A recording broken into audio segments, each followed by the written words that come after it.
It's another beautiful day. Welcome to the program. I'm Ayo Makinde. We're up and early at that. It's a beautiful Wednesday morning here in Lagos, Nigeria's commercial capital. I'm Kayode Ogikilu. You're welcome. Well, it's back to work for everyone Yes. since yesterday, and it was back to work for the IGP and his team yesterday. Yes. So a little background, really, because we talk about security a lot, and you can actually spend a whole day talking security in Nigeria, but then you can break this down into different, do I say sectors now? Sadly. There's, of course, the general security we see. We've seen attacks on infrastructure, the airport, the rail. We see attacks on villages. We see attacks on individuals on the highway and all of that. You can, aggregate it as it were.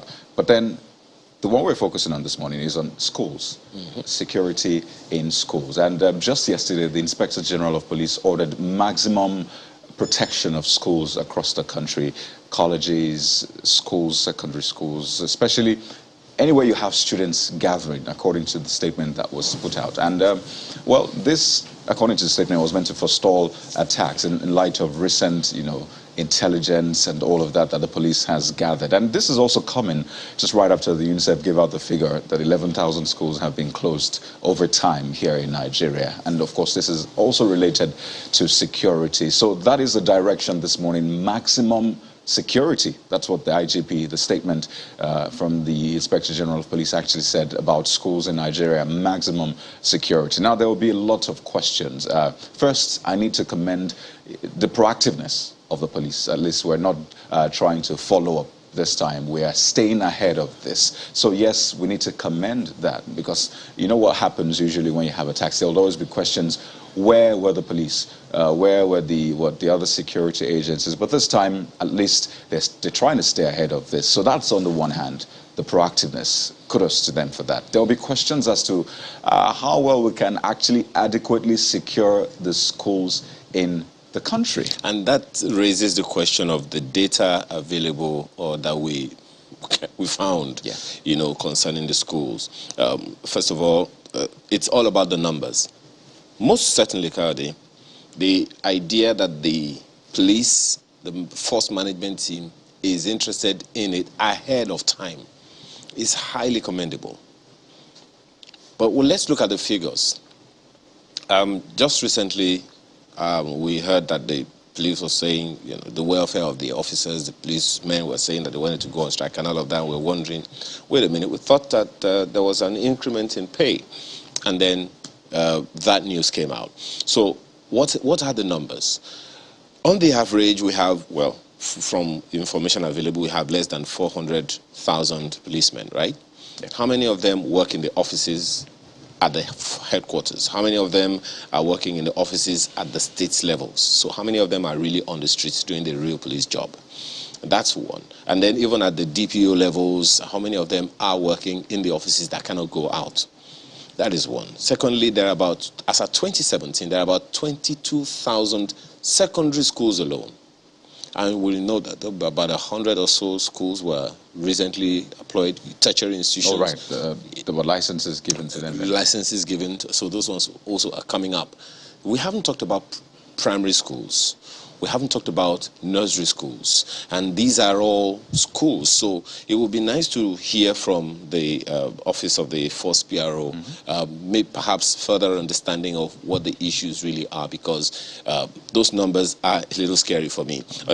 You try to extrapolate the number of students that will be in a particular school, in a particular class. Let's say about, 30 students? Depending on the kind of school. Depending on the kind of school it is. So look at the figures. Those ones are there. How many policemen will we be able to deploy to each of these schools? Then you also talk about the equipment that they are going to use. Well, remember, I think there was one school, I think it was in the north, I'm not sure whether it was Dapchi, that they said that during the attack, or was it one of those schools, I don't remember which one, that policemen were there and they were repelled by these bandits, so these criminals, whatever it is I want to call them now. So what kind of equipment are we giving to the policemen to protect themselves?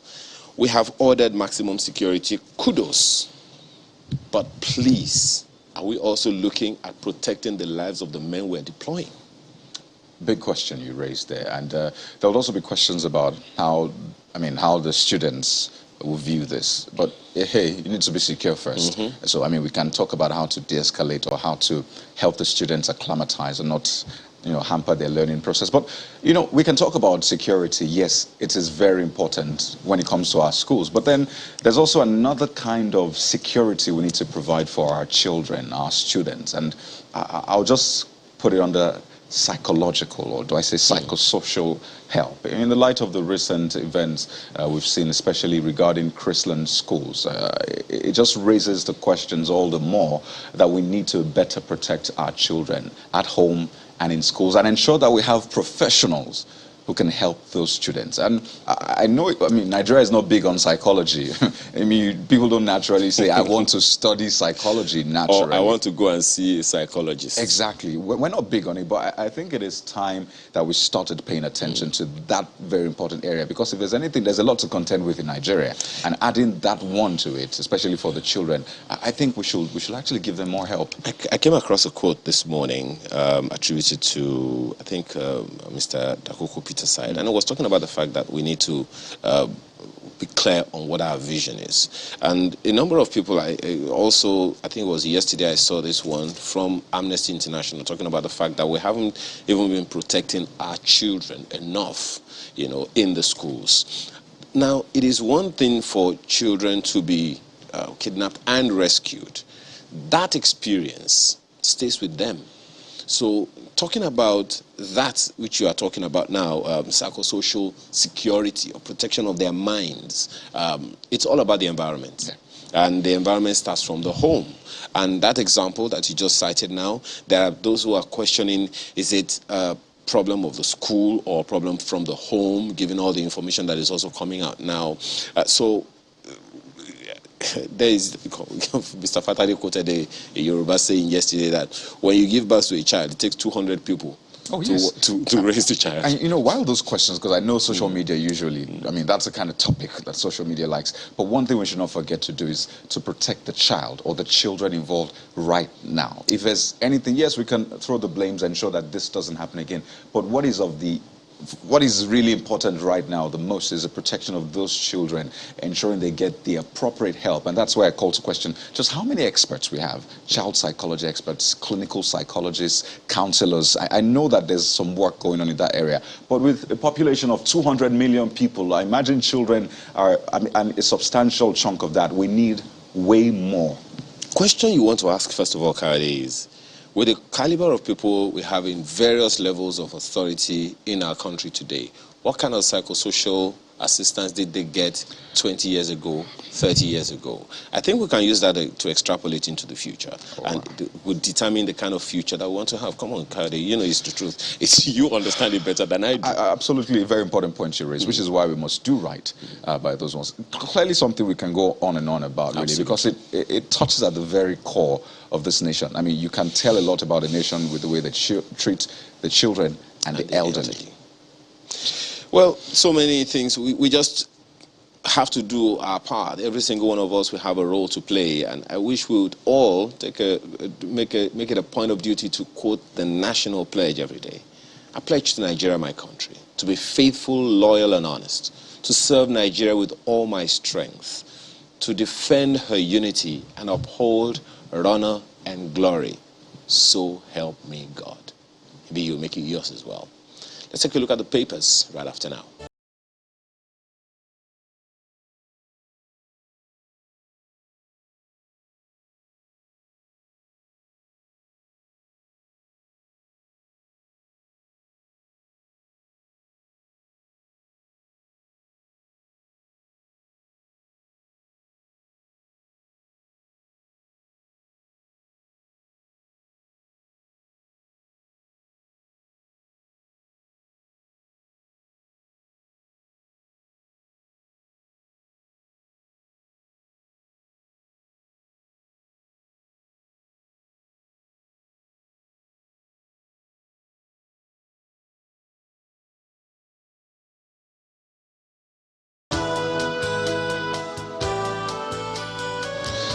Let's take a look at the papers and begin with the Nigerian Tribune this morning. And this is what you have on the front page. Pilots fear dead as NAF aircraft crashes in Kaduna. Explosion kills, injures many in Taraba. Terrorists kill 3 out of 26 abducted in Kaduna community. Well, that story is on page 29. I don't even want to say anything about that one. But, you know, children who have to encounter the kind of things that the various communities have to encounter. I wonder the kind of mindset that they will grow up with. Right under that picture on the front page is call for interim government. Nigerians react. There will be anarchy. Uzodinma. It's manifestation of frustration, Afenifere, with ceaseless terrorism, election doubtful. Falana. It has no place in constitution, says MBA chief. It is counterproductive, retrogressive. Wamako and Sonny say on that one. Well, that's what you have on page 4 of the Nigerian Tribune this morning. And right beside that picture on the bottom, I helped you to your posts. Give me ticket as payback. Wike tells PDP NWC. Says it can withstand FG APC. And we'll have transparent primary, says ASUU. That's the Nigerian Tribune this morning. Well, take a look at the Vanguard. Vanguard is heavy on that talk around interim government and all of that. And this is what you see. Interim government, poll suspension more dangerous to Nigeria. Afenifere Wodo Uzodinma, Middle Belt Forum, Pandef. Interim government calls sign of a failed state. Afenifere. Nigerians must not listen to Afe Babalola Okwesileze Nwodo. It's called for anarchy, Uzodinma, not tenable in a democracy. MBF and Pandef says Babalola's position a distraction. It's a page 5 read on the front page of the Vanguard newspaper this morning. Interestingly, his column is also in the side pages. Chief Afe Babalola on page 29 of the Vanguard. So a full package for you, it might seem. But clearly this conversation has opened up, do I say, I know it's been said before, but it looks like a new vista it has opened up right now. So find out the different angles right there on page 5. On page 11, you have this story, How to Stop Killings in Southeast by Igbo Leaders. It's a result of injustice. FG should listen, dialogue with aggrieved groups. Victor Me. Again, a very, very big threat right there. Page 11 has more details. So mixed feelings really for the Nigerian Air Force. The sad story, 2 feared killed as NAF aircraft crashes in Kaduna. And just on top of the nameplate, you see NAF in Super Tucano jets kill top ISIS commander Ammar bin Omar in Lake Chad. So pages 7 and 8, you find those stories. Let me just mention this one. Police invite Chrisland management as school denies pregnancy test. Page 9. The story is unfolding clearly. The school has given its position. We've heard from one of the parents. We've heard from others as well. But as we say, very important, we need to protect those children, ensure they get the adequate help they need. They don't need all this drama. They need help. And I hope they get the best, the very best of that help. And I also hope that with that, you know, parents will now, at least for once, pay a little more attention to their kids. The ones that haven't been. The ones that, because many, it's unfortunate that, you know, many parents may not know their children. Oh, so you can say that again. I'm saying that advisedly. I can't say will, they don't, but many may not know their children, and it is not negligence because it's such a some would say caustic environment. You have to work, you have to live, have to make money and all those things to take care of these same kids whom you don't know. So it calls for attention because that's the future of everything everyone is working for. You know, there has to be that delicate balance. A couple of other stories on the front page. Mr. and Mrs. of course is there. Mr. has gotten into some trouble this morning, so you might want to find out how. Back page you have sports, AFCON qualifier. Nigeria draws Sierra Leone again. So yes, we're building up to AFCON. And I know a lot of Nigerians just keeping their hearts close to them, saying, I don't really want to get into this. I know what happened during the last AFCON. But hey, it's sports. Let's support our Super Eagles and ensure that at least we give them the support that we know how to give them right here. That's the Vanguard for you this morning? I'm always okay with the results. The Daily Times newspaper this morning is leading with something, like a statement from the president. Nobody will be allowed to destabilize Nigeria, Scrap to Buhari says. In spite of current security challenges, Nigeria will succeed. That story is continues on page 3, right above the nameplate. I've nothing personal against Buhari, but his policies. Kuka replies presidency. And there's a rider, says, even president's wife disagrees with his policies. Anyway, that is the Daily Times newspaper this morning. That's like another kind of Mr. and Mrs. Well, The Guardian is next on our lineup. See what you have on the front page of The Guardian. Stakeholders canvass stronger recovery plans for IOC debts. In case you're wondering what that is, let's break that down for you. IOC's indigenous players still owe FG 1.3 trillion naira amid borrowing. That's The Guardian newspaper's front page. Bank loans to oil and gas companies jump to 5.68 trillion naira. Government's failure in cash call payment. JV obligations raise concerns. IMF urges FG to avoid doom loop by reducing public debt. So you're wondering, what does doom loop mean and all of that? Well, it starts on the front page, it continues on page 2 of The Guardian newspaper this morning. I imagine it's going to be a very interesting read for you. Some other stories. Pardon for Darie Nyame. You squashed putrid egg on Nigerians' faces. Shoyinka blasts Buhari. What a way to paint that, It's just easy to see that. Page 2 of The Guardian. And one more. Tinubu Osinbajo raise alarm over plots by alleged propagandists. It's a page 3 read, and let's just leave it there for The Guardian. That's interesting. They are both raising... Oh, yeah.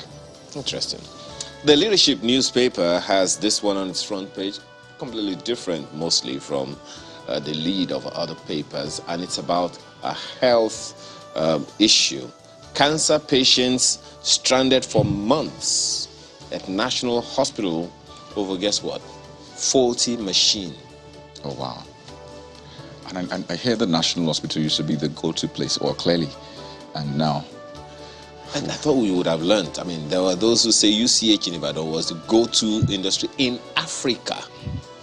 But anyway, that's what you have, right? Well, machines break down, really, let's be honest. Machines break down from time to time. Okay, maybe the hear rider. Yeah, exactly. Management claims ignorance of failure of $3 million CT machine since January. So now the question would be, what was done? What is being done? Did we do things right? Because machines don't just break down, Cardi. I mean, your car will give you signs. It's like your body. Not everyone will see those signs. Just think, oh, this car has come again. I'm late for work. Equipment serves Abuja and northern region. Imagine that. Yeah. All 3 regions of the north. And their lives at stake here, by the way. Oh, cancer patients stranded for months. That's what you have on the front page. CSOs raise concern, want health spending probed.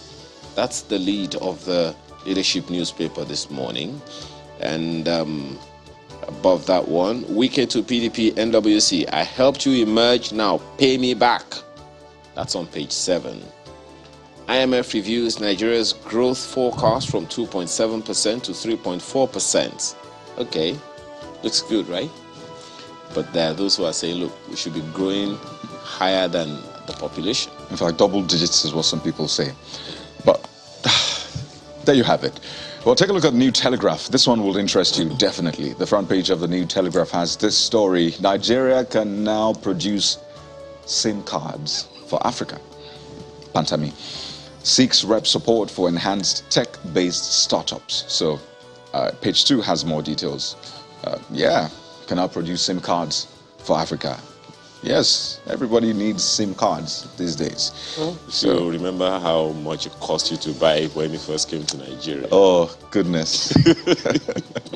I think now it's free for some people. It is free. Literally, and then you get some top-up when you buy it. Well, just about 200 naira or so to buy the SIM cards. There you go. So, But there's eSIM now these days, right? So you don't even need a SIM card. So, but hey, it's good to see that we have the infrastructure at least, so we can always employ it for this or for some other things. You know, the technology, you have a way of just retooling that. So that's what you find there, the big story on the front page of the New Telegraph. A couple of other stories. Police welfare package. Police officers insist on May 1 strike. IGP confirms CSP Adejobi as 25th Indigenous Force PRO. So, strike. I thought we were over that. I mean, I thought we were. I thought... Because I remember, I think was it the IGP's office that was saying you guys don't need to. Yeah, that they're working on this issues are going on. Increment now. It's all look. There was when I saw the back and forth between the presidency and Bishop Kuka, and you know the thought that came to my mind was, look, the problem here is communication. Everyone in the presidency, everyone is a Nigerian in the presidency. The bishop that is making his opinion known, he's a Nigerian. We're all interested in the same thing. So I would have expected, look, I call you something. If it's not you, address the issues. Personalities don't really, we're trying to de-emphasize personalities. So let's speak to the issues. What is being done? That's what the policeman would want to know. Something has been done about it. What's the timeline? It's the same issue we have with ASUU. What is the timeline? 2009 till now is what? How many years now? Come on. Lots of years. That's 11 years. In fact, 13 years. I keep thinking we're in 2020. We have moved on. Coyote, you need to move on. There's this picture on the front page, and I just need to tell you about it. Stranded Nigerians returnees from Libya on the arrival of the cargo wing of Murtala Mohammed International Airport, Ikeja, Lagos, yesterday. And you can see one of them with crutches. Well, good to know that they're back safe at home. But that's the New Telegraph. Nigerian News Direct this morning has vandalism and global price surge. Oil firms borrowing from banks hits 5.6 trillion naira. You know, when I hear this money, I'm just wondering, is it the same naira? I've heard quadrillion. I haven't heard that in our financial lexicon. Please, let's not get there. We're okay with the trillion at least. First time, I don't know. Please, anyway, that's what you have on the front page of the Nigerian News Direct. The story itself is on page 4 of the paper this morning. Well, let's pick up Daily Trust. Yeah, that's right. Daily Trust has this one, Hajj 2022. It's different from what you find on other front pages. Pilgrims to pay more as Naira tumbles. 150,000 visitors from Nigeria to jostle for 45,000 slots. States halt farm sales. Fares may hit 2.5 million naira. And you see, we're awaiting Saudi authorities on guidelines that's NACON, and there's a breakdown on the front page about, pilgrimage. It's a big industry, I must say. Yes, there's a religious connotation, but there's also the economic angle. And some have asked, we can also open up some, pilgrimage program in Nigeria. I mean, you never know. There's the Oshun. There's the Oshun festival, some sort of pilgrimage for people. You see people coming from all over the world. There's the economic benefit as well, let's be honest. That's what I thought. And I don't know what happened there. Well, they couldn't hold last year because of COVID. But, even at that, the way it started, the momentum has kind of dropped. Because if you multiply 2.5 million by 45,000 slots, well, I'm sorry. We've lost quite a few of that. I mean, look at the Durbar Festival in the north. We had that as well, such that people trooped from wherever. The Agongo Festival and all of those things. Okay, well, maybe they are not religious, but it's some kind of... What's the meaning of the word pilgrimage, by the way? Well, grab a dictionary. That's the front page of a Daily Trust this morning. And that's a look at the papers this morning. We're back right after now to take on the issues for the day. Grab your cup of tea or coffee and stay with us.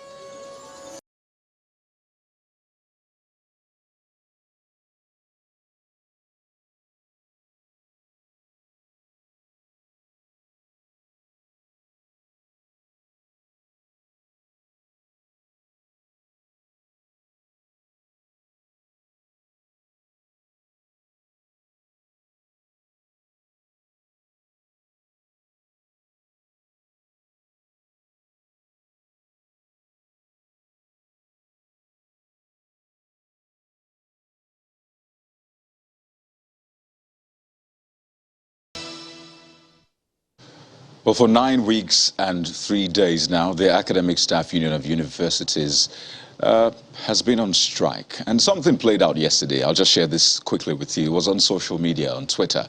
A pop artist, or Afro-pop artist, as we say, Rema, put out a tweet saying, well, he's trying to choose between two schools, one private university and one public school, because according to him, ever since he got admission, he had not even started or attended classes just yet. And, a lot of people started voting.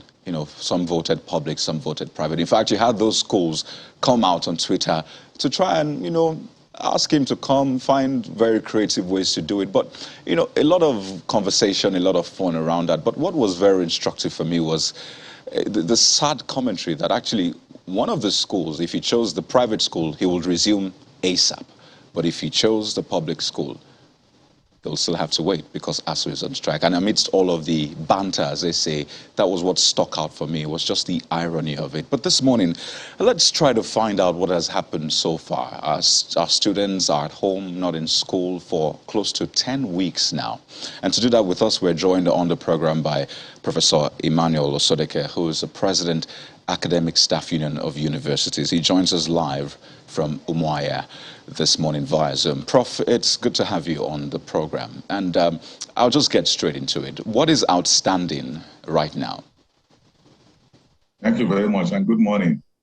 Well, nothing really has happened since we declared the strike.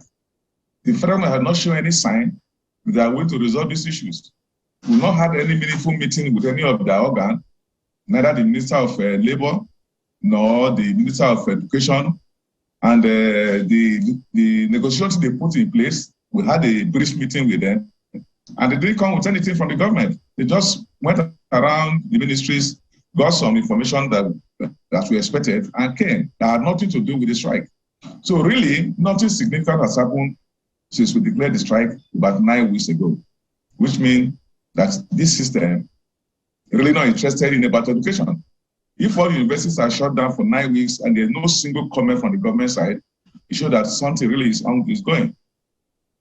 We had to bring back this conversation because there's a tendency for people to just move on and get used to this. In some other climes, if schools stay shut for more than a day, I mean, you can imagine what would happen. So let's maybe refresh the memories of people who may have moved on naturally. I mean, man, we like to move on a lot, especially in this climate. What are the issues at stake? Just so that Nigerians can know yet again, in case we have forgotten, what issues are at stake, if you can just itemize them. Thank you very much. In 2009, ASUU and federal government signed an agreement that would have changed the trajectory of Nigerian tertiary institution by today. That would have been having foreign students in our university, foreign lecturer in our university. One of the persons was providing solution to the problem of this country.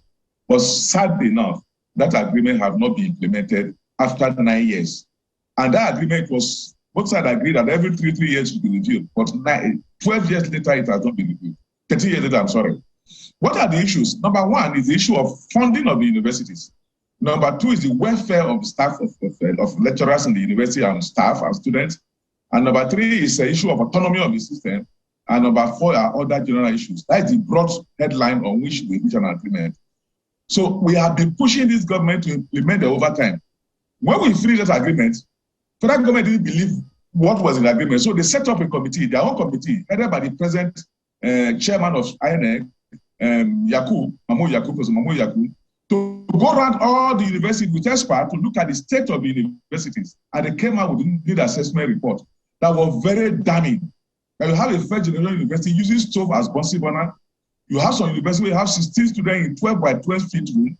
You have some universities that laboratory are completely decadent, degenerated. You have a lecture theater where you have students sitting on bed floor while lectures are ongoing. You have students hanging on windows and having lectures. You have students having lectures in some stadium, not in the classroom. And based on that, that committee recommended that the federal government should pump in the sum of 1.3 trillion naira to bring our education up to date as you have in that part of the world. But as surprisingly enough, 13 years later, apart from the 200 billion released in 2014 by the regime of President Goodluck Jonathan, nothing significant has been released in the past 7 years of this regime. All that they have released is just the sum of 70 billion naira. Nothing else. And what would that do? And when you go to the Senate, you can see the impact of this little money they have released. You can see the massive impact. If that money had been released, as we agreed with Jonathan, that it should be released on 200 billion naira on an annual basis, Nigerian university would have been different today. But nothing signal has happened. That is one. Two.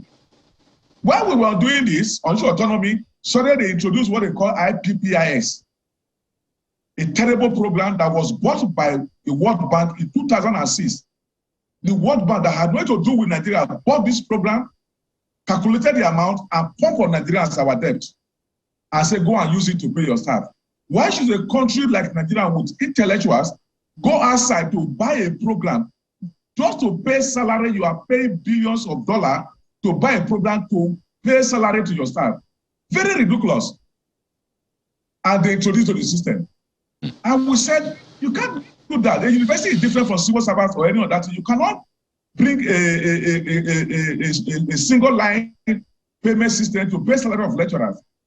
And we challenged them that we can produce a better alternative, which they accepted, that we should go ahead. And within 3 months, we produced a better alternative that was tested by NIDA, an agent of government that is actually, for who I see now, working for IPs, working for IMF, and a program that you tested 690-something different tests, and the program scored 99.3%, and you say it failed. Meanwhile, what we agree with government that we will produce a program that is superior to IPs.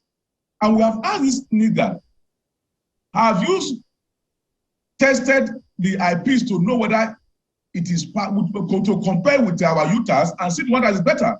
They say they have not tested IPs since 2006 that it was brought by the foreign country. It has not been tested. And the impact is what we are having today. So if you go to those who, yes, pardon me. Who are aiming for IP today, yes. Okay, you can land on that one. I'll comment. Just land. I said, if you look at it today, look at the report of the Auditor General of the Federation of 2009. You can see the harm IPs have done to this system.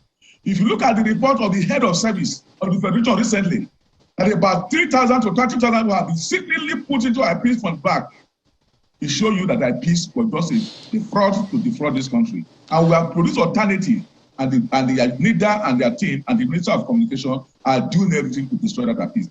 That scored 99.3% in their score, in their test.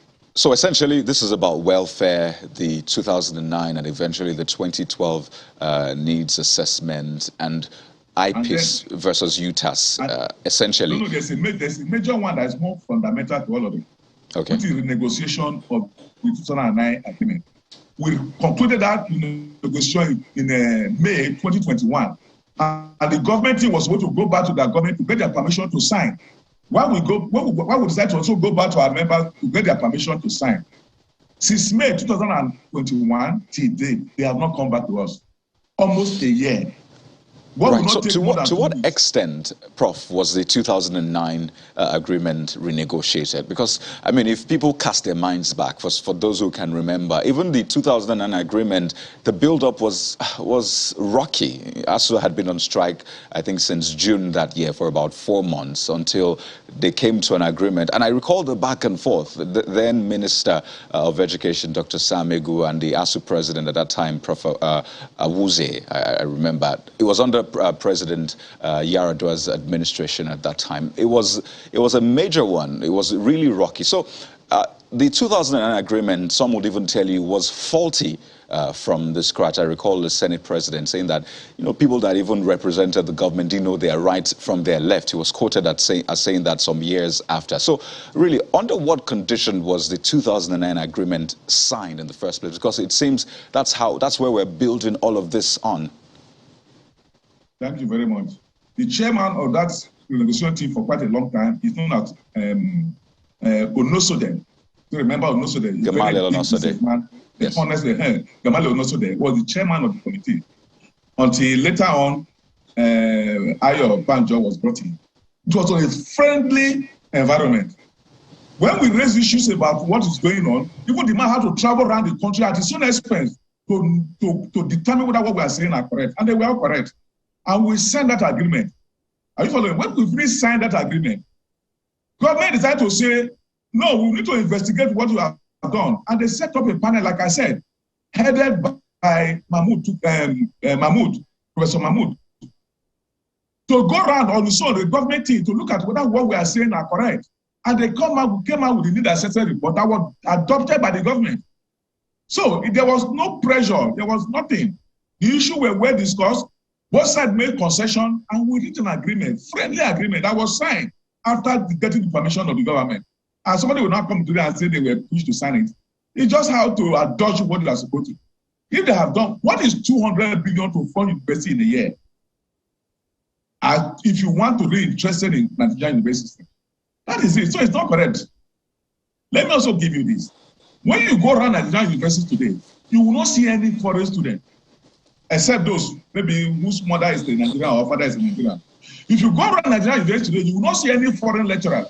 The few that were here before, that were on sabbatical, that were on a contract, have been removed by a piece. Okay. But go to Ghana. Go to Ghana. You have not less than 1,000 Nigerians teaching in Ghana. You have not less than 10,000 Nigerian students schooling in Ghana. Why should a student and lecturer be in Ghana and not Ghanaian lecturer in Nigeria?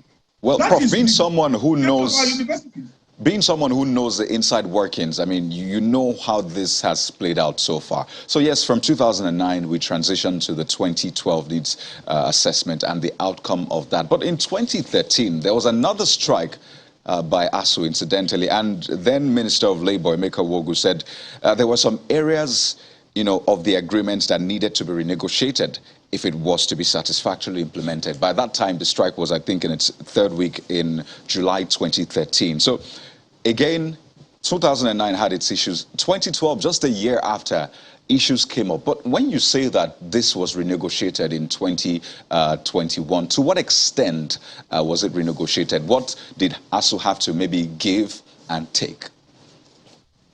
Let's go back a little to 2013. An agreement with two parties. Are you following? Yes. It's not a solid rock. If any party have an issue, you call the other party, say, let's look at this issue, we're having problem, let's look at it. That is what is done in an agreement.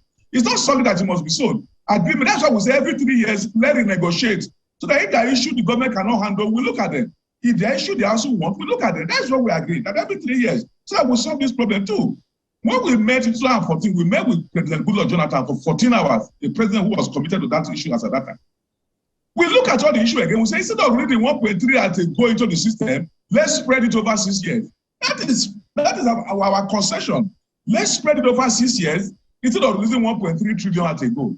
Which both sides accepted, and the first one was released. If they had done that, kept to their own side for 200 billion a year, we will not have this problem.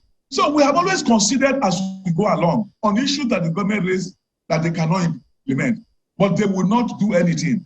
They believe a strike is a problem, which is not correct. Strike is a symptom of a problem. As far as they are concerned, one has to call out the strike. The problem has been solved, everybody goes to sleep, which is not correct. You will not do those things you sign. All the MOA they have signed, up to 6 of them. Nothing. Well, Prof, that is the crisis. So we are as at this time, we have free negotiation on funding, on wages for lecturers, on the environment, on the condition for students, and all of them. We have looked at all those ones. Government claimed that the students should be charged 1 million naira per school fees. And we said no. And we all look at both sides and agree on how we can go forward without the student going to pay 1 million. The student of Nigeria who is any 30,000 per month go and pay 1 million school fees, which means that the children of the ordinary Nigeria, all the workers, will be pushed out of university. Well, Prof, you know, one of the questions that comes to my mind now is for you to help find out if there is a common thread with all of these strikes. We've been hearing about strikes since 1992, and it would seem like it's the same pattern. Government has an agreement with ASUU. Government does not comply or fulfill its own part of the bargain, and then ASUU goes on strike, and it's been the same story up until the current one. The longest strike was last year or 2 years ago, where ASUU was on strike for 9 straight months. Is there a common thread that we need to look out for to ensure that this does not, at least once we are over this, we don't have to go there again? You see, it is a very simple issue. All over the world, just last month, early this year, lecturers in UK went on strike. Some lecturers went on strike. The government intervened immediately, and within 24 hours, they resolved it. That is strike all over the world. There's a strike. There's no part of the country of the world you don't have strike. But you don't allow the strike. You pretend that nothing happened. We are, like I said, we are 9 weeks on strike. Government has not uttered a word. Would that happen in any same country? That lecturers, all universities are shut down 9 months, 9 weeks. The government side will pretend that nothing has happened. So a strike is a normal thing all over the world. It's there in national NLO rule. But the issue is that when two people are quarreling over a long time, let me give you something. When we started this issue, or this strike we are now, we have met with the president of this country, you recall. We met with chief of staff. We met with senior president. We met with the speaker of House of Representatives. We met with the minister of labor so many times, more than 8 times. We met with the minister of education. We have met with NIREC, Nigerian Interregion Council, who said they will intervene, and they did intervene. And the president promised that 3 ministers will handle it. Minister of labor, minister of education, and chief of staff. On February 1st, we are entering May. They have not even called up for one meeting. In other country, they anticipate strike and they arrest it as quickly as possible. But I recall, and they told them that within 2 weeks they will resolve it. But they don't do their own part. That's why the strike prolonged. This strike can be resolved in 2 days. Yeah, one of the things that we've heard, I mean, from even the conciliator, also said it at some point that ASUU should please go back to school because the government doesn't have that much money to fulfill some of these promises now, because the times since 2001 and 2009 have since changed. Revenue for government is very, very tight now. Look, you see, it's also very funny. A government that cannot raise 200 billion naira to revamp all Nigerian universities and bring them to world standard doesn't have money to do that. But that same government can raise 4 trillion naira. I mean, 4 trillion naira for fuel subsidy. Fuel subsidy and university education, which is more important to any country that wants to move forward. You can go and make a budget to raise 4 trillion for fuel subsidy in a year, but you cannot raise 200 billion to fund your education because you don't have money. It's priority. You can spend 228 billion to feed children in primary secondary school that I have not seen any child being fed. I have not seen any. Maybe you are saying you can give 220 billion to feed children in primary and secondary schools, but you cannot raise 200 billion to fund your universities. It's issue of priority. That is the problem. If you remove 200 billion from 4 trillion, you still have 3.8 trillion to fuel subsidy. To me, but so, to me, essentially, also, your suggestion is that the federal government should take at least from that 4 trillion naira for subsidy, 200 billion. Just 200 billion, 200 billion. Yeah, yes. Okay, so the government can. I'm not talking about that. I'm not talking about taking. It does not take more than 1 trillion to build a standard refinery, but you are going to spend 4 trillion to subsidize, not to build a refinery. What is more important? We have the crude here. We have the crude. Why would you now spend 4 trillion to carry your troops abroad, refine and brought back to you? When you can spend it at 1 trillion to remember there was a time build the refinery for you. Yes. Right. Remember there was a time I asked on this program. Pardon me. If you remember there was a time. University system. Prof, pardon me. There was a time on this program I was asking you. Build a refinery for you in the next 2 years. Okay, there was a time I was asking you on this program that it was still the same question, interestingly, about subsidy and, funding Nigerian universities. I don't know if you recall. And the question was simple. Would it be a fair proposal to tell government that, rather than spending this huge sum on subsidy, which, by the way, government has said they're not quite in with this, but for the masses, they'd like to go ahead. Rather than spend this huge chunk, how about we take that and invest in our schools and say, at least we know that we're investing this money in schools and Nigerians can collectively endure till we reap at least the fruit of that seed that we sow across our federal or public schools. Is that a fair proposal now for you? Let me give you this. We in the ASUU would not believe that it's fuel subsidy. And that, we in ASUU, academic staff. But is that proposal fair for you? No, let me answer. I will answer your question. We don't believe there is fuel subsidy.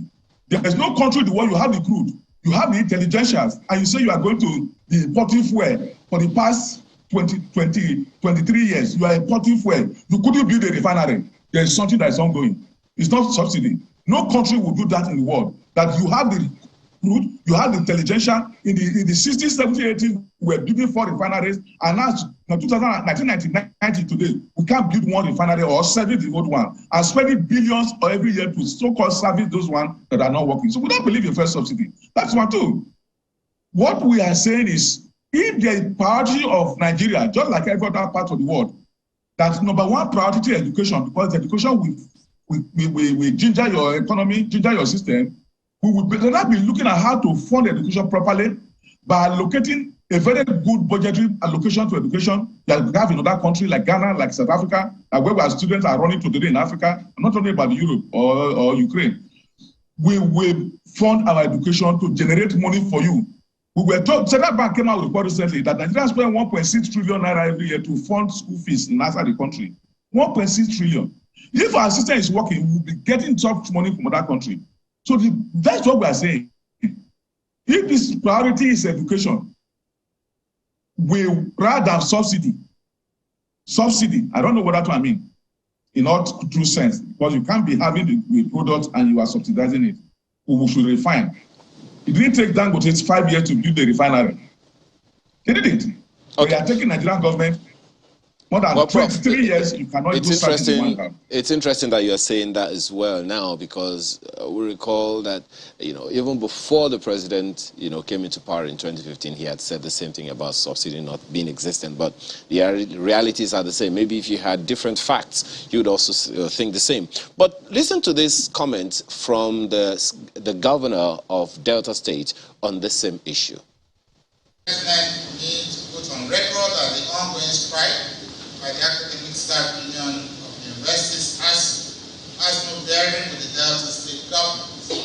We are not in dispute with any staff union in any of our tertiary institutions.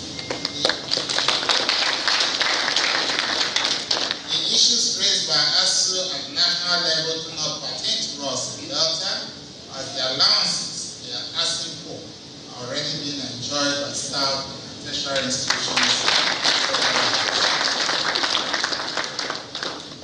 Also, I wish to also respectfully disagree with the position of ASUU that there is an unhealthy proliferation of state universities in the country. The establishment of universities is on the concurrent list, and as a state, we do so when the need arises. In our case, it is to fill the gap created by shortage of space and increase access to university education by our qualified youths. A number of governments in the states, different states, might also take the same position as the governor of Delta State. How do you react, Prof? You see, it's very laughable. Go to Delta State University. 90% of the projects in Delta State University that have been built in the past 20 years are built by funds from TED Fund, a product of ASUU struggle. I want the Delta State government to say, different from this year, we don't want to have access to TED Fund money. Most of the projects built in the past 2 years, they are from need the revitalization fund. In Delta State University, how many projects have the state government funded in that university in the past 23 years? All the funds for the new projects, training of their staff, they all come from TED Fund, a project of ASUU, and need assessment fund. So that is it. When they talk, they don't even look at the scenario. Let him visit Delta State University and look at the scripture on all the new buildings there. Are they buried in Delta State government? That is two. Two. A university in Egypt have more than 500,000 students. One university, 500,000 students. Delta State University don't have up to 12,000 students. And you are building 3 new ones. When you cannot fund the first one, the only one you have. They couldn't fund it. They cannot fund the one you have, and you are building new 3 for political reasons. From Asaba to Agbo is 65 kilometers. Agbo to Delta to the Delta is 55 kilometers. With the distance of 100 kilometers, you're having 3 universities, state universities. University of Education, University of whatever. When you can use that money, you are going to use to pay vice chancellors, you are going to pay pro-chancellors, governing councils, registrars, and what have you. You can spend that money to increase the admission, the space. In Delta State University is simple. Well, Prof, Not the proliferation. issues you are speaking, the from. issues that you are speaking with are that of infrastructure. But the one that the governor of Delta State spoke to was the welfare of ASUU members, lecturers, staff of the university. Are members of ASUU in Delta, in these schools in Delta State, are they complaining? Let me answer the question very well. What is welfare? Is welfare about salary alone? For those of you in channels, if you come to work and there is no office where you sit down, present this program, will you have welfare? If you don't have the facility you have today that you can reach out to everywhere in the country, can you run Sunshine Daily? It's not part of the welfare. Can you be scoring, can you be the best TV station in Nigeria if you don't have those facilities? So welfare, a lecturer need an office. A lecturer need a laboratory where he can do his work. A lecturer need to be funded to do his master's and PhD. Those are welfare. Salary is just part of it. And two, let us say implementing the salary we negotiated with government. Even if we didn't negotiate that, will he be paying that to his workers? The workers, the lecturers in Delta State University are complaining bitterly because they are being maltreated. They have no pension scheme. I'm talking about welfare. What is the name of their welfare scheme? Their pension scheme. The Delta State government is just one. Lecturers, but they are being strangled. Okay. The Delta State government is just one of such institutions. But the question that I want to ask you... to the Delta State I get that and I understand. But speak also to the responsibility of the management of those schools. You talked about the infrastructure of several of these tertiary institutions that have gone decrepit over the years. But there are management systems in those schools that watched those things happen over the years. Is there anything ASUU is saying to them to ensure that in the event that government indeed does what ASUU is expecting, that we're not going to be telling the same story in another 5 years or 10 years from now? If government does what we have talked about and it is sustained, we didn't say just finish this year. If it's sustained, first of all, build the infrastructure and sustain the funding. Give between 15 and 20% of your budget to education. We have you haven't spoken to the capacity, Prof, just a second. You have not spoken to the capacity of those who will maintain the infrastructure that ASUU is fighting that government should put in place in the schools. Because if we have to spend the same money over and over again, there is going to be a problem. No. This 1.3 trillion we're talking about is to upgrade all the infrastructure. Then each university should be able to maintain the infrastructure. That's how it is. Will you leave up to ASUU? If Delta give 10 to 20% budget to education, this issue of maintenance will be taken care of. Last year, gave 5.4% to education. Ghana gave 16 to 20%. In the southwest, in the southwest in those days, we're giving 30% to education, and you saw the effect. Now we don't take education as a priority. We just wave it. You know why? It is clear to all of us, and you know, my friend in the channel. Their children are not in these universities. They have all left. You take them away. They don't go to our health center. How many governors will go to the teaching hospital in the university to go and look for help? They run abroad. If they can make it possible to all of them to stay there with their children, they will take it as priority. But it doesn't bother them. 9 weeks, no discussion, because their children are not here. And Nigerian people should hold those who are coming after they're responsible. Well, you can't send your children abroad and you want to run our system. A very important point you have made, and this has also featured in the debate around the state of our public institutions in Nigeria. There was a point you made about the 4 trillion naira subsidy, using at least maybe 1 trillion to build a refinery, and you talked about the Dangote refinery. By the way, that costs about $19 billion. That's about 10 trillion for a 650,000 barrel per day refinery. So clearly we'll need more than ×2 or 4 trillion naira to even build a refinery, judging from Dangote's refinery. But, you also made a point earlier on that there was a proposal to have students pay 1 million naira, and you had to stand against that. But it raises that point of the fact that education is actually whether we like it or not, expensive, which is why you're fighting for at least 200 billion naira to be paid, to be given to upgrade universities and sort a lot of other things. So when would we start having that conversation about how to properly cost our university if we want to ensure that they, I mean, go to other schools abroad, they don't pay the same amount we pay here. So is that a conversation you're also having with government and other stakeholders? Thank you. Go to Germany. Have you got to go to Germany? Do the student pay fee? Go to Britain. If you are a worker in Britain and you are sacked, government takes care of your welfare. They give accommodation, they pay you. Does that happen in Nigeria? So when we are talking I'm sorry, Prof, on what basis?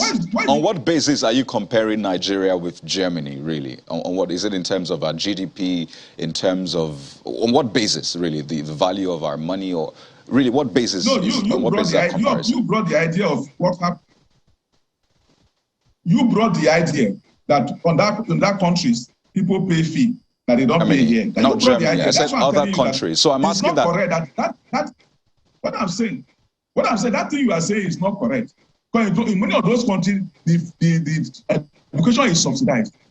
If a parent is sacked from job, they are taken care of, so that the man can pay the fee. But in Nigeria, do you have any social security? What is the minimum wage in Nigeria? $30, 30 naira, 30,000 naira. What's that equivalent to? How can such a man pay 1 million? Some of us, where we came from, look at our background, we will not be here we are today if we have this type of system where people are forced to pay all sorts of things. The students are already paying. When I was a student, I stayed in a hostel all through. How many students can stay in a hostel today? They already pay heavily. And besides, look at our constitution. Education is a right. You are not doing anybody a favor. It's a right.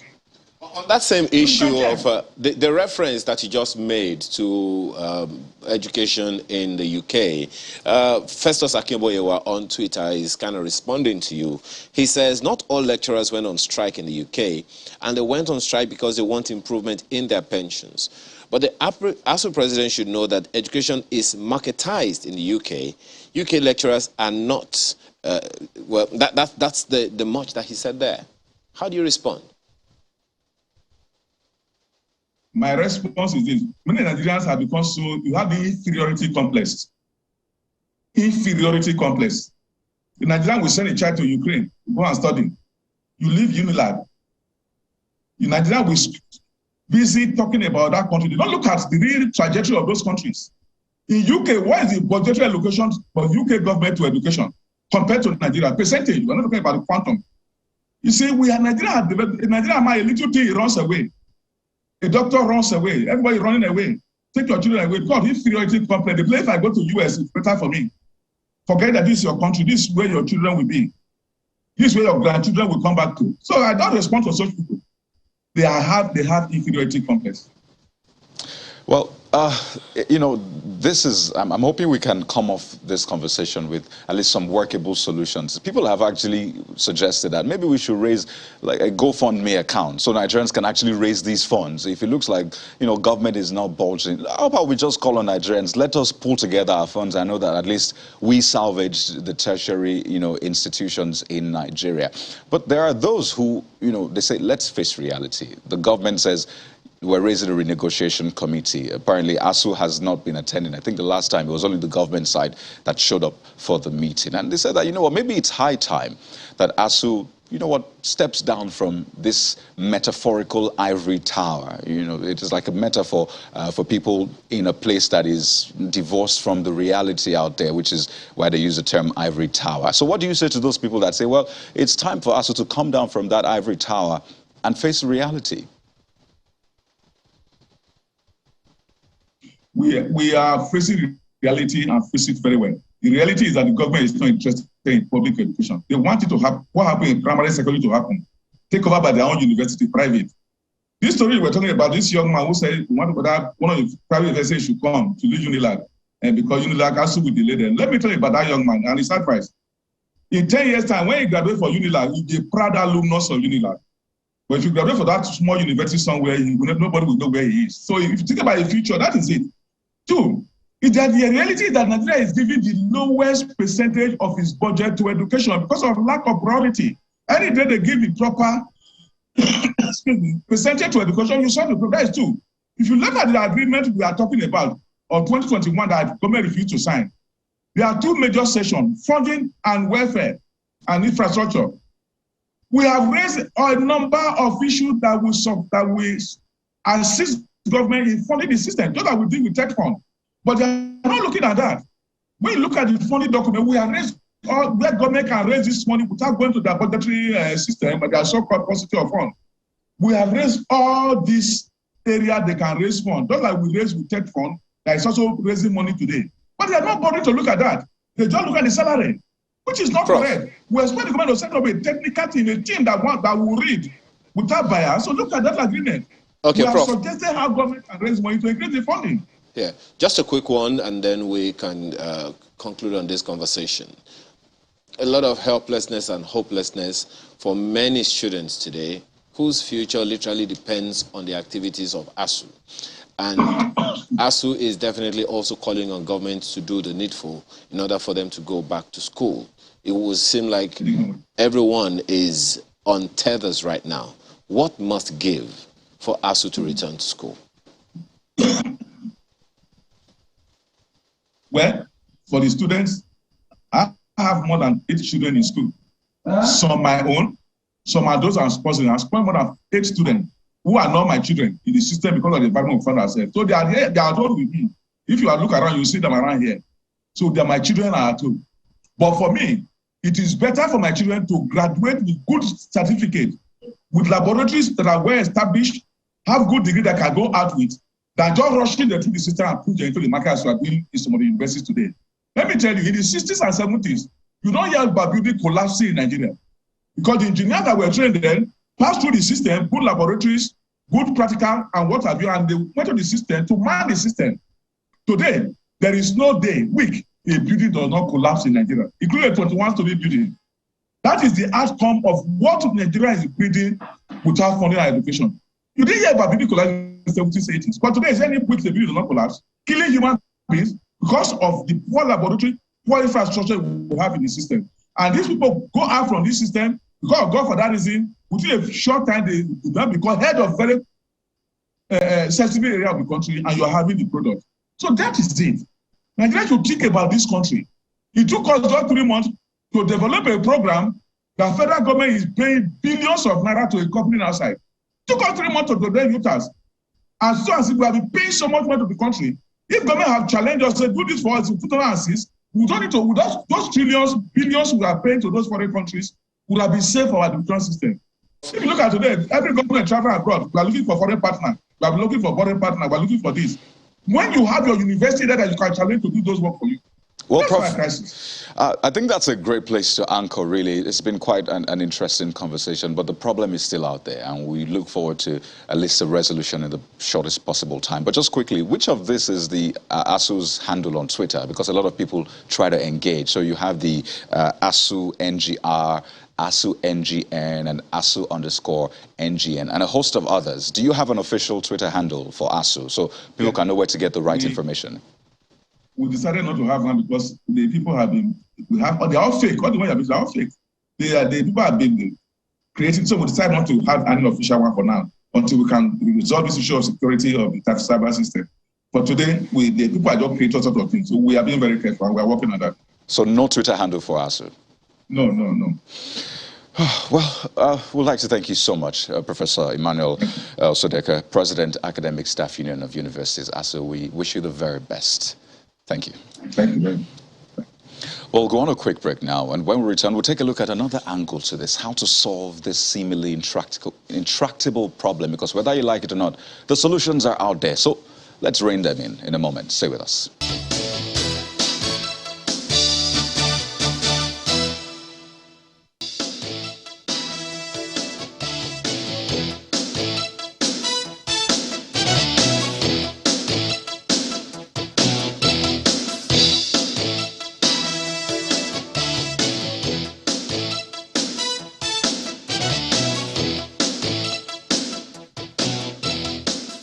One of the last few questions we asked Professor Sodeka was, what must give for ASUU to return to school?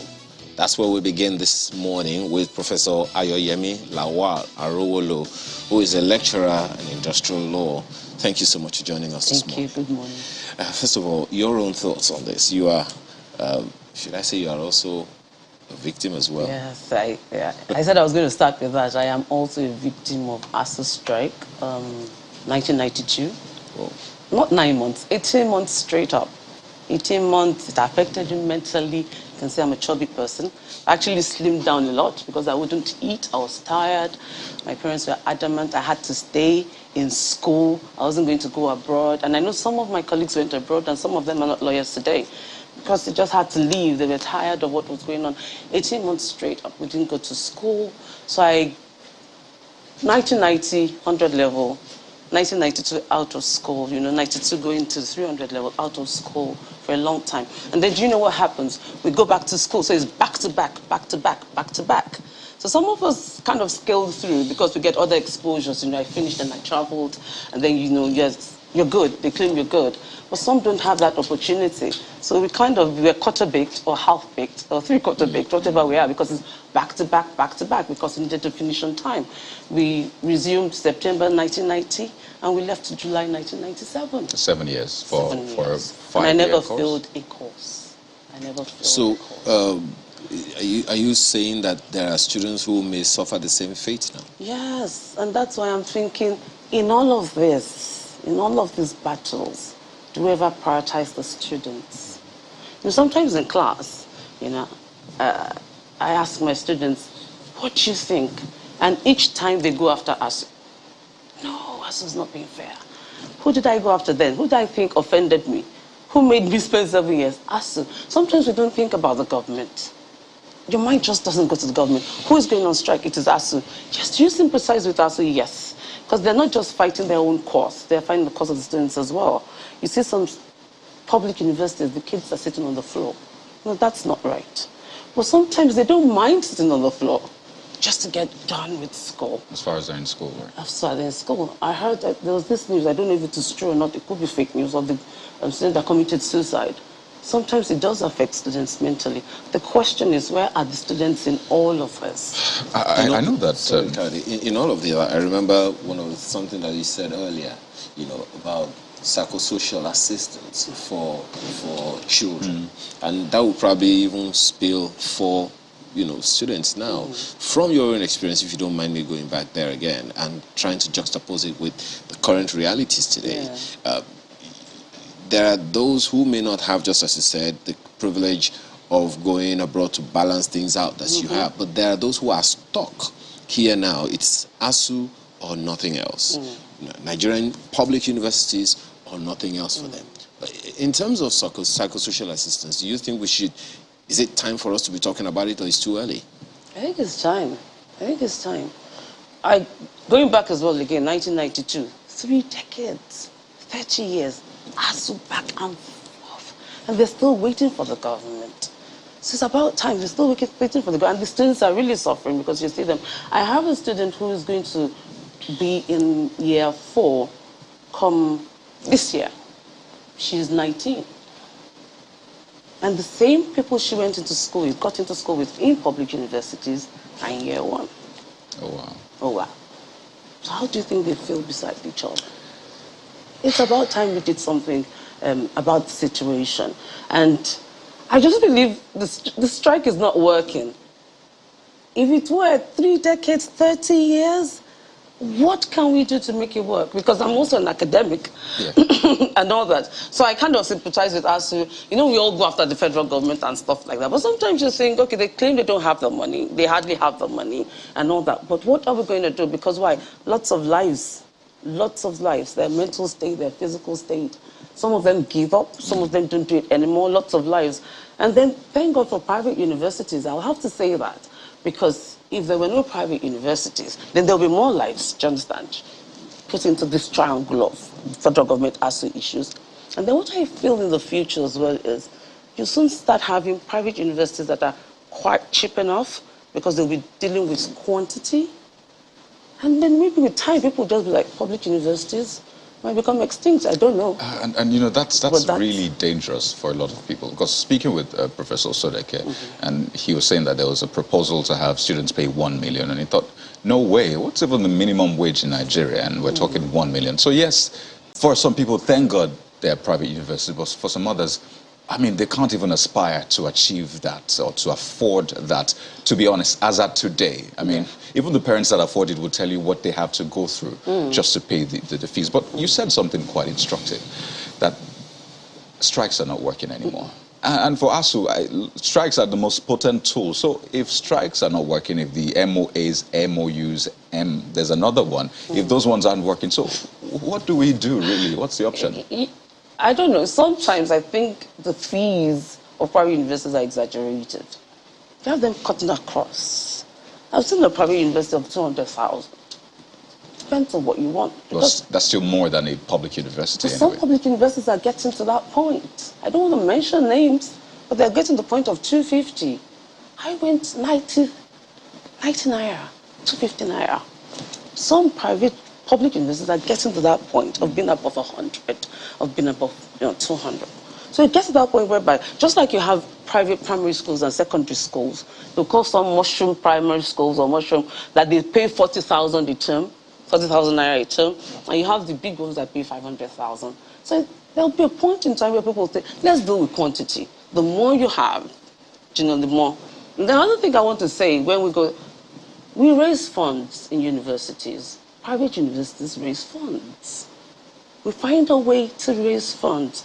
Apart from that, we also do R&D, research and development. In some parts of the world, do you know the amount of patents some universities have? Generated by lecturers? I don't know if my friend will mind this, but I have a colleague who recently won the LNG Literature. Okay, the Writers' Award. Yes, Professor Chelichi. Do you know how much she got for that? And she was a law lecturer. Do you understand what I'm trying to say? It was $100,000. Yes, $100,000. That's the prize money. It's public knowledge. No one is going after her. We all know this.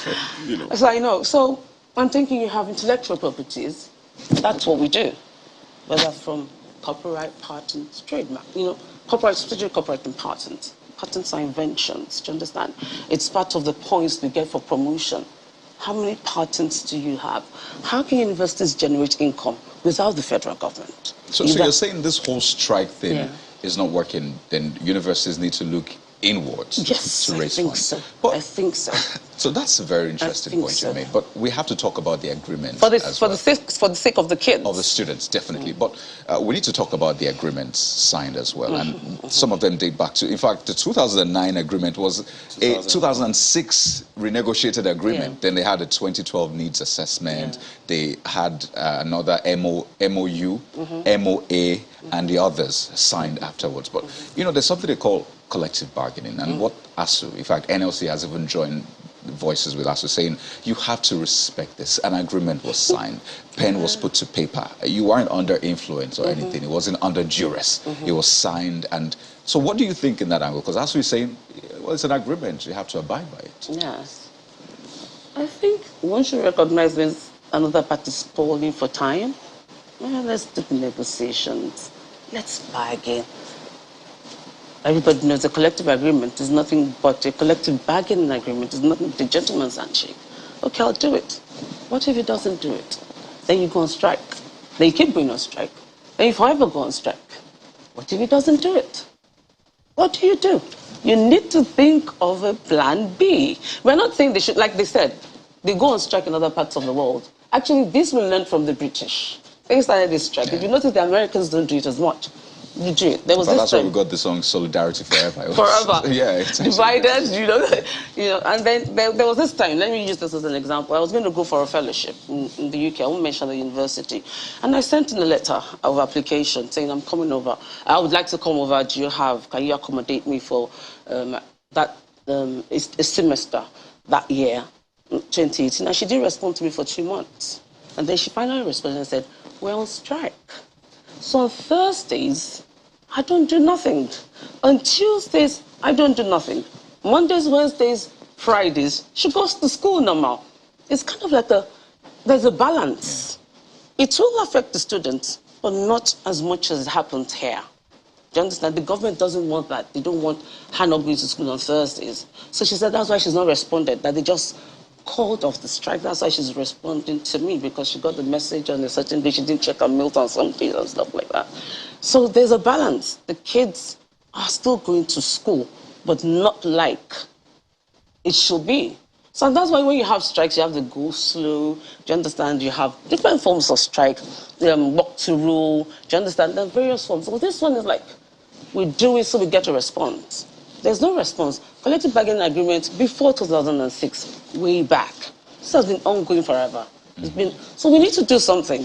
When you said we need a plan B, you've talked about universities getting creative about raising money. How, these are public universities. It's not like private universities that can take certain initiatives by themselves. They are public universities. They answer to the NUC, which answers to the Federal Ministry of Education. So even if they're going to take such initiative, they have to get all levels of approvals. So in terms of this plan B, what, in your opinion, would be the way forward? I'm not. I definitely, I do work in a public university, and one of the reasons is because of ASUU strikes, sincerely. I couldn't watch my kids go home all the time. So I don't know the process to raising funds, do you understand, as public universities. But one thing I know is R&D is expected of all universities. Most universities outside the country have a technology unit. They have an IP technology unit, whereby that's what we do. You get promoted because you think of stuff that will work. You get promoted because you think of various things that, and those things that you think they can work, apart from research purposes, for commercial purposes as well.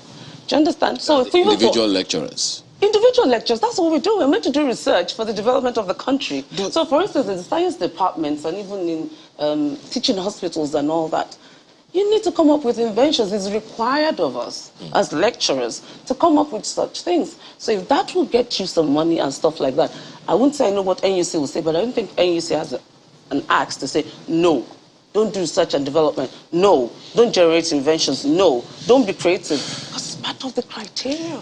Does this incessant ASUU strikes, or rather, let me decrypt it based on the conversation. Does this incessant strike by lecturers in any way demean their capacity to be as productive as you expect? Definitely. Definitely. And I don't want, this is a very passionate and sensitive thing, and I just don't want to raise, but definitely. There have been times when they've said, oh, private university lecturers are not as good as public. Not anymore. Not anymore. Back to back. Back to back. You must do this. We must do. We have meetings and they're talking about patents, registration of patents. We're talking about ways to develop stuff, ways to generate stuff. And I'm not at home. I'm not at home. Because you have this tendency to be at home. She said that somebody mentioned that her daughter was getting around that she wouldn't study. How many lecturers actually do? Because when they're on strike, they look for another means of survival. So what happens to that part, which is key?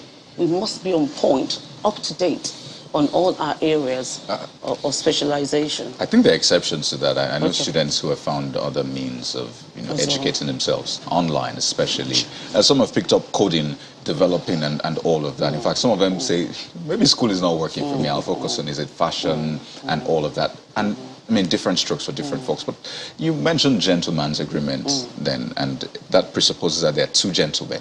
ASUU remains a gentleman. One of them is not a gentleman for not fulfilling his own part of the agreement. How do we resolve that gentleman not being a gentleman? Because this will keep going, and it's a relationship they have to, keep on. So should we also tackle the gentleman in this case that is not being a gentleman? The one that is not fulfilling his own part of the agreement.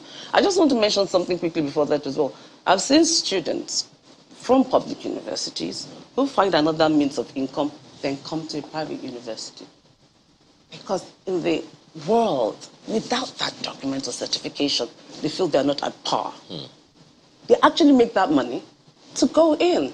Just to add, pardon me, Professor Sodeke actually said that. Well, if you finish from a public university and a private university, there's a sense, there's a pride that comes with a public university and recognition. I think that was what he said, because we gave the example of Rema on Twitter, who was trying to choose between a public and a private university. And, you know, the thinking out there is a public university has, you know, better recognition, better reach out there. A public university. A public university. Yes. Once upon a time. That was once upon a time. I've had UN agencies ask for students from my university, which I won't mention, for internships. They're everywhere. People are asking for them. But in the recent rating, the public university is #1 in Nigeria. That's what they say. That's what they keep saying, but they're not in school. They're never in school. That's a low blow right there. They're never in school. Well, quickly respond to the question that, you know, my colleague asked about how we talk to this other gentleman to be the gentleman. Yes, and that's what they've been doing. Listen to what they've been doing, talking to the gentleman. Okay, just not education. In everything, as a gentleman being a gentleman. So how do you make a gentleman be a gentleman? That's where the problem lies. And that's why they have to find a way for themselves or for their schools or whatever, because the gentleman cannot be beaten up. The most you can do is go on strike. But where do these kids? It's really, and that means you have so much wrongs going on in the society. Is this justiciable? Is this issue justiciable? Non-justiciable. Okay, justiciable. But now, I always tell my students this. I said, you can make a non-justiciable justiciable if it starts infringing on your fundamental human rights, like I mentioned too, dignity and sometimes life. He committed suicide. What about rights to education? Not justiciable, but you can make it justiciable. Oh, we need to come for classes. Well, Law 101 pre-lecture. Yes, sir. Professor Ayoyemi Lawal-Arowolo, lecturer in industrial law. Thank you so much for your time this morning. Thank you. Well, the next thing to talk about is leadership in order for these issues not to be repetitive. That's when we return.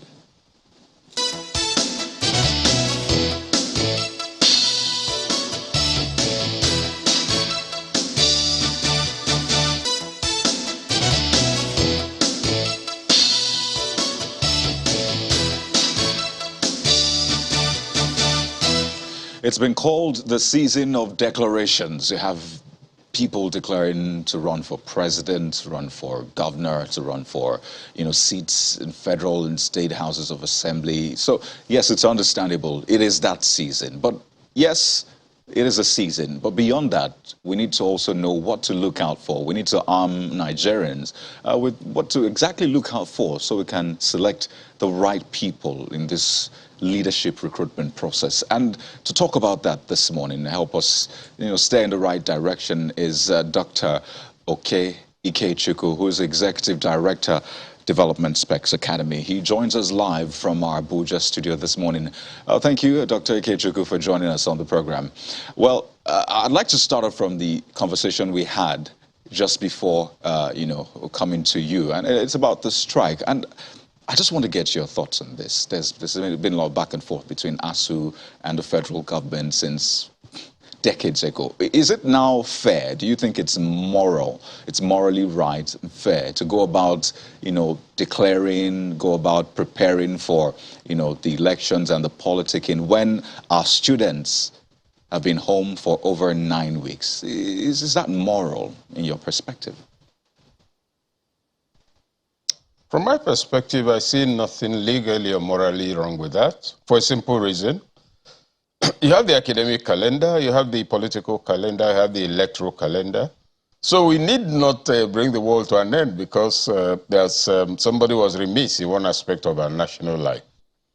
The truth of the matter is that the university system has been limping for a long time. Remember, I used to teach in the university.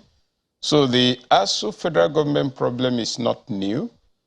It's always been there. It was there before the dawn of this our democracy. It's still there as we speak. So I'd like to state very clearly that the national electoral calendar does not have to suffer because there's, if you like, aggravated misconduct by either one or both gentlemen, following from your last discussion, who are involved in the dispute. But the point I'd like to make strictly regarding ASUU is that the Tertiary Education Trust Fund, if you look at its history, it was part of the, if you like, instrumentalities put in place to ensure that funding of tertiary education will no longer be a problem to the country. And consistently, if we want to really be honest about this, my view is that government has not always played the role it should play after each round of discussions and agreements with ASUU. And it's not about the Buhari regime. And I ask myself, if you recall, during the COVID period, I think the nation spent something in excess of 200 billion on school feeding children who, as far as I could tell, at least given the children I know, they were at home in their parents' houses. So if you look at it, the government has consistently been able to respond to national emergencies running into hundreds of billions over what it's quarreling with ASUU.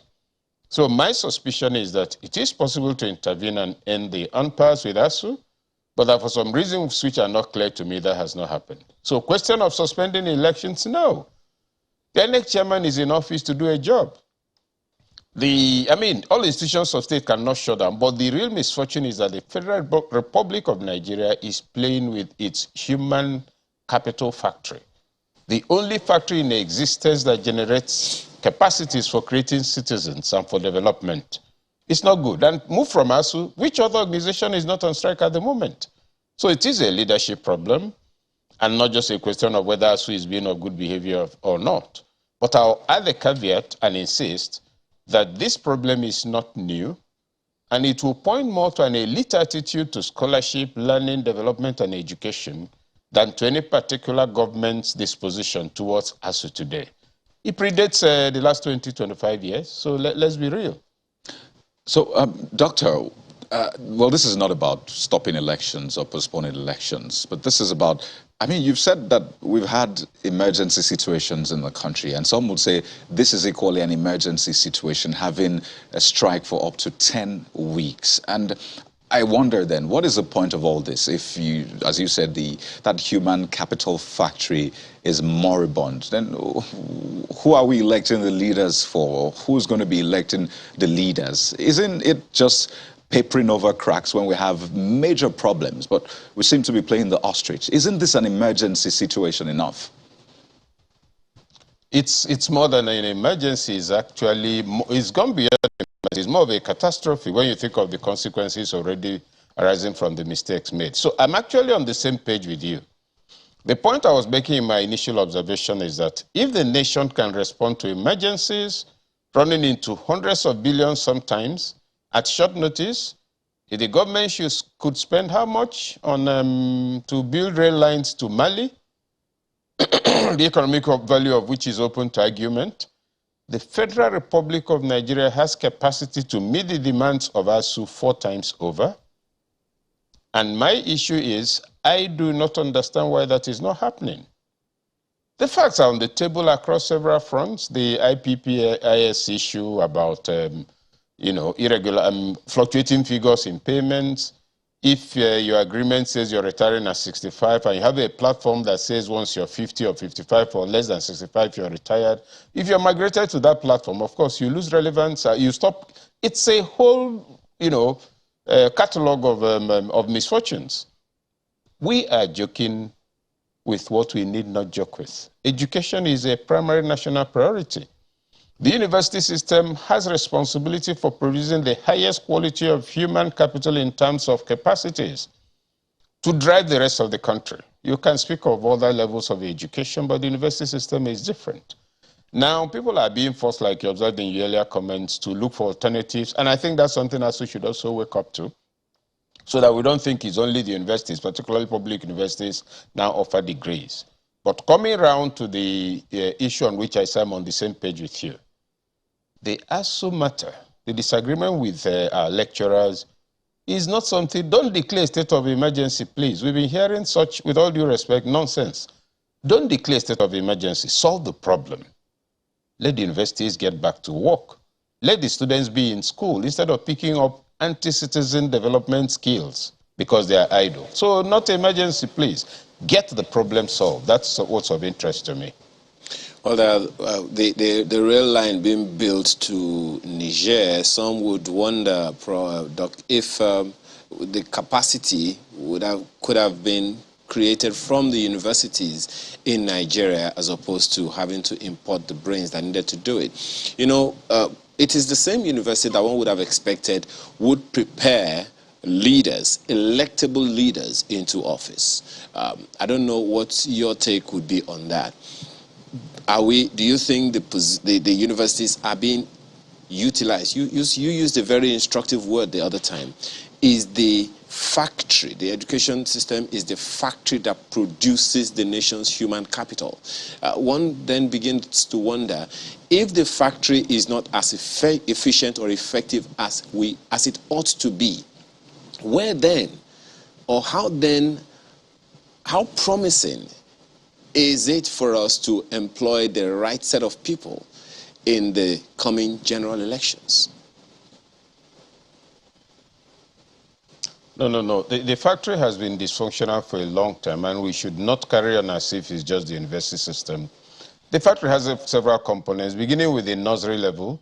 This whole problem has been known for a very long time, for several decades. Beginning at the nursery level, who are the teachers in nursery school? In most of them, they're either secondary school dropouts or house girls. At the secondary level, that's nursery. At the primary level, what's the quality of teachers? Secondary level. Then you come to the university, and with all due respect to my former colleagues in the university, if you go to the universities today, you'll find that most of them are unable to retain their best graduating students, which really is the primary academic feedstock for scholars.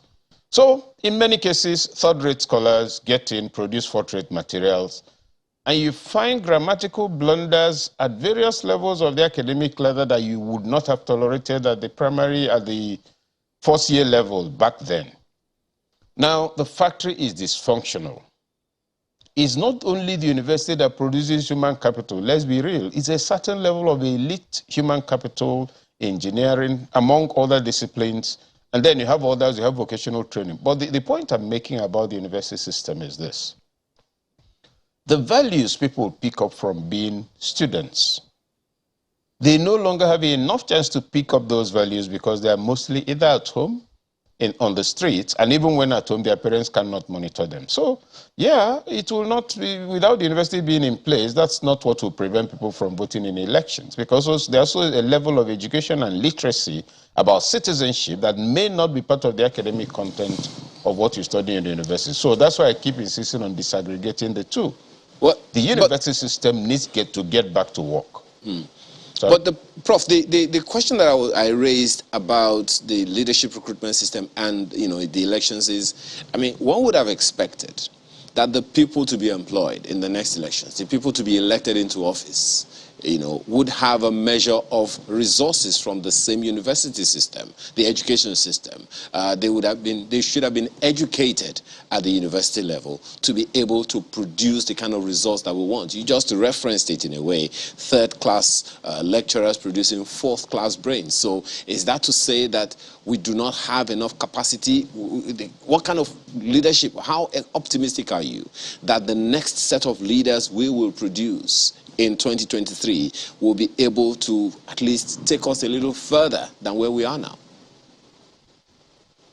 I think the next set of leaders would be leaders who left the university system very likely at least 30, 35 years ago. Most of them. Certainly not less than 25. So it wasn't exactly the same kind of problem they faced. But my concern would be for it to be individuals who know what needs to be done at the level of the economy, at the level of education, at the level of citizenship, at the level of national security. So I'll still separate the two, and my reason is simple. If you talk about the students, are they really being trained? I will present an even more complicated problem. Can you remember that probably in the last 25, if not 30 years, there's no year the National Association of Nigerian Students has not had at least 2 presidents, that have not had factions, and that most of them are people who graduated long ago. In fact, in the case of, I think, 18 months ago, they said the aspiring president was 43 years of age. 43. That's somebody who is dangerously close to becoming a grandfather. And when you call a meeting of the stakeholders of ASUU, you find people who graduated when Adam was still behaving well in the garden. And they are passing themselves off as youth. So at that level of leadership recruitment, the platforms for student leadership nurturing and maturing has been taken over by politicians and middle-aged men and women who deploy them for political purposes. You go and look at the national youth movement, the same problem is there. Who are the stakeholders? Who are the presidents? What's the average age across the board? When you do that disaggregation and evaluation, what hits you is that it's not that, oh, the universities need to be in place in order to produce those who will vote in the next election. Sorry. Those to vote in the next elections and those to contest in that election were produced long before now. Whatever mischief, whatever misconduct or whatever goodness they are going to bring on the table is already imbibed. And if you look at the candidates on the table, you can see that all of them desire to be president. Some of them are contestants, some of them are participants, but the objective is to, the presumed objective is to do well for Nigerians, for Nigeria and Nigerians. Now, the issue for us as citizens is to make clear-eyed decisions.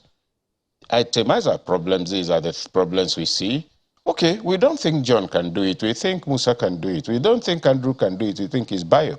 Those are the kind of decisions. What template are they putting on the table for rescuing Nigeria? I hear talk about, oh, you know, the best thing is to win it. First of all, put somebody who will win election. You can talk about competence later. Fantastic. Your car just broke down on the road. You need somebody who can fix it. They say, no, no, no, please don't go and talk about competent mechanic. Go and look for somebody people like. You have surgery, appendix, you have appendectomy. No, no, no, you see, people don't like this man. He's always wearing a blue shirt. This other one is very popular with the gate men. Go and take him into the theater to operate on you. That's what they're recommending for the Federal Republic of Nigeria. That is absolute insanity. Problems are solved by people who are competent and who know how to solve them. Leadership is a problem-solving platform. You need knowledge, you need clear solutions, not just proposed solutions, but implementable solutions that show also your knowledge of the operating environment. They're saying we should overlook all of that, get somebody to win an election, and then think of competence later. Fine. Carry me into the theater. Open me up. Give somebody a knife because people like him in the hospital. He's a brain surgeon. I'm pregnant. He doesn't know where the uterus is. He cuts my chest. He said, no, you know he was... That's, I think if we bring it down like that, the absurdity of some of the proposals on the table will become clear. There are people who have no business near the boys' quarter of leadership in Nigeria, and they are prancing around, actually taking themselves seriously to be voted for. To do what? If you vote me in today to command Boko Haram, anti-Boko Haram forces, I'm not a trained soldier, I wouldn't know what to do. But you're saying, no, no, no, he's popular. The people like him. All over, Nigerians like him, so make him head of command. Why do we use soldiers for war and not shoemakers? Why don't we get a medical doctor to fix your shoe? Why would he bow before a shoemaker and say, fix my shoe, and not argue with him? It's because he has knowledge. It's because he's competent. It's because he understands what to do. It's because he knows the raw materials to use, and he knows the result to expect. Somebody who takes a position for which he is not qualified is the greatest danger to any nation that wants to take itself seriously. Well, Doc, you know, when you put it like that, it makes it all sound like, you know, people will be asking, so how am I going to make my choice? So from this perspective that you've taken this issue now, do you think the electorate, the people who do the voting most of the time, have this understanding communicated to them? But maybe before we talk about the electorate, the followers, the political parties are the ones who throw up the candidates. There are many aspirants, just as you have said now. And there are those who will be wondering, at what point do we interrogate their intentions, their plans, before they are thrown up for popularity as opposed to competence? Now, they're, what did you say we are testing? They've already been tested, my dear brother. Many of them have held office either as governors. They've held one position or the other in the last 10, 15 years. Check the record of performance. Check the record of performance. That is all. So to pretend that there's this template that will need to come from the moon for us to assess them, no. You work on Channels Television. We watch you every day. If we're now looking for people to anchor maybe a national debate and somebody mentions your name, I'll be one of the first to raise my hand. Oh, those two guys are channels. Yes, yes, yes. From their record and from how they handle issues, they are more than articulate and they can take any question impromptu and all of that. Now, that is your record of performance. But is somebody has been governor. How did he govern? Those are the issues to raise. Doc, Sorry. is that it's perfect, and I mean, thank you for the word, but is that I was coming to understood? the second leg about educating the people. Yes. No, no. Yes, I'm glad you mentioned. Is it understood? The answer is no. And the question then is, why is it not understood? It's not understood because of the catastrophic failure of all the political parties. The business of political parties is to educate a population to share a certain ideology so that on the basis of it, they vote. So after 22 years, members of your party do not know that what you need for leadership is competence. That's not INEC's fault. That's not the fault of the National Assembly. That's the fault of political parties that have failed to invest in political education, that have consistently only become political just before elections, that are rumored to give out money and on the basis of it pick up votes, so they have no real members based on ideological loyalty. To that extent, to say that the best thing is to vote is actually to pass a vote of no confidence on all the parties. And to say that in the last 22 years, none of them took the trouble to educate anybody about what it takes to hold public office is a disastrous judgment on 20 years of experimenting democracy. So 2 points. On the question of evaluation, we have enough material with which to evaluate all the candidates. They've been around here for 20 years. So you don't need to set up a panel to look at anything. Their records are there. You know, then at the level of, Nigerians don't know that. That's the failure of political leadership. Now, between now and the elections, let them then struggle to see if they can reverse the narrative they've been dealing with and argue competence, and then show that they have competent people in their parties. To refuse to advance that argument is actually to do further disservice to the Nigerian citizen, to the Nigerian state, and to democracy. So that would be my position on that. They should wake up. Political parties are not small gangs for cornering ASUU Rock and dealing with national resources. Political parties are platforms for developing nations. It's been quite an interesting... case, I mean... pardon me, it's been quite an interesting conversation, but we're coasting home in about a minute or so. But I'd like you to even simplify this further. Because some people will look at CVs and they see, okay, this person has attended 7 schools. And they're like, okay, it's good enough. But they might not look and see, oh, the person had maybe a 3rd class, dropped out of 1, and all that. So let's simplify this further. If we're looking 20, 10, or 30 years into the past to see their, antecedents, what should people be looking for particularly? What kind of achievement or otherwise should people, the electorate, be looking out for? Service delivery. You don't need a 1st class to serve your community well. 1st class, in most cases may be proof of literacy, academic competence, etc. You may not have enough emotional intelligence. This person has been in a public space. What has he done for the people? What has he done? How does he carry on? Is he living like an emperor? Is he accessible? The projects he carried out, are they projects that impacted the lives of people, or what he called legacy projects? You come to my town, probably we're a fishing community. We need electricity, we need clean water, we need to fish. We need electricity so that we don't sell off our fish every morning. We use the oven on it. And you come and build us a town hall, and you put it as part of your achievement. That is scandalous. Or I'm a governor, I tell you I've made a lot of investment in education. Like the incident, I think, in Kebbi State, about between 5 and 7 months ago. They invested over 4 billion on building new primary schools, I think, in every ward. Fantastic. They say it's investment in education. I disagree. It's investment in education infrastructure. Nobody passes exams because you have new classrooms. How much did you invest in teachers? In the last 4 years, how many children have you been sending to WAEC for WASC? Is it true that consistently it's been less than 300 for a state? Not a school. Where you find most schools sending over 100. So these are the issues to raise. Okay. Not CV as per the schools you went to. No, it's important you're literate. But it's also important that you show capacity to govern across the right indices. Let's say maybe let's just say maybe this is part one of the series we're having with you. So let's end here. Hopefully have this conversation, this very interesting one, another time. Well, I'd like to thank you so much. You know? I don't know what happens to your time whenever I come to the studio. Honestly, it just flies, right? I'll press charges. We'll see to that. But I'd like to thank you so much, Dr. Oke Ikechukwu, who is Executive Director, Development Specs Academy. Thank you, as always, for your time on the program. My pleasure. Well, I guess that's where the emails begin this morning. John Ugolo says, on resolving ASUU FGN dispute. To resolve ASUU FGN dispute, the federal and state government should prioritize education. Of what use are infrastructure provided to mainly uneducated populace? The Yorubas say, "Omota okoluma agbilita akota," which means a child not educated will sell the house built by his or her parents and, of course, will misuse the funds. China in the 60s and 70s invested heavily in education and agriculture and funded lots of Chinese to study in Europe and America.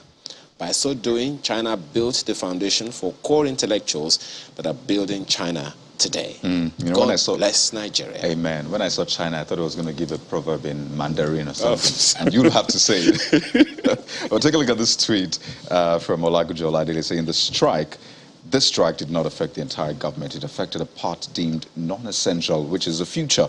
Across the history of unionization, you find one thing: lack of funding from government. Why can't ASUU negotiate a system of generating their operational funds? Professor Inakena says government, universities, state and federal should allow for the payment of school fees so that universities will become financially independent of government resources. Otherwise, this impasse between universities, staff, and government won't end. Law Alpha C2 says the federal government was expected to think outside the box to solve this lingering and ubiquitous problem and salvage our education, which represents the future of this great country. Victor says strikes are draining both to the students and the lecturers. Yes. Why is the FG finding it hard to keep to agreements? If we don't work on this, we will keep checking the phone directories abroad, and we will see millions of Nigerians' names listed there. And finally, from Dr. Moavi, who says, addressing the critical problem in our public educational system requires a clear definition of the purpose of higher education in Nigeria's growth trajectory. That's the show this morning. Have a wonderful day. God bless Nigeria. I'm Ayo Makinde. Amen to that again. I'm Kairu Kikilu. Have a great day.